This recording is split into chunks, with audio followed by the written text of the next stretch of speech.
সবাই জানে পৃথিবীর সবচেয়ে বড় জীব মানে হচ্ছে নীলতিমি, কিন্তু না, সবচেয়ে বড় প্রাণী হয়তো নীলতিমি, আর সবচেয়ে বড় জীব সেটা আরো বিশাল বড় আর অদৃশ্য। এর নাম পসিডোনিয়া অস্ট্রালিস।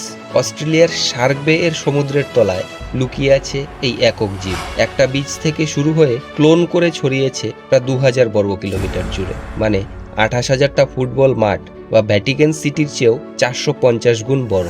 বয়স অন্তত 4500 বছর। একই ডিএনএ আর রাইজোম দিয়ে যুক্ত একটাই জীব। গ্রিনিস ওয়ার্ল্ড রেকর্ডে এটাকে এরিয়ার দিক থেকে সবচেয়ে বড় জীব বলে ধরা হয়েছে। আগে বলা হতো হিউমাঙ্গাস ফাঙ্গাসের প্যান্ডো অ্যাসপেন সবচেয়ে বড়। প্যান্ডো মাসের দিক থেকে ভারী হতে পারে, কিন্তু এই সিগ্রাস এরিয়ার দিক থেকে সবচেয়ে বিশাল। এটা শুধু বড় নয়, সমুদ্রের রক্ষক।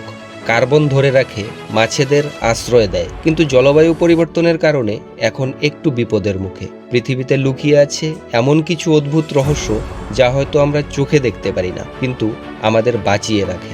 এই প্যাসিডোনিয়া অস্ট্রালিস সত্যিকারেই পৃথিবীর সবচেয়ে বড় জীব।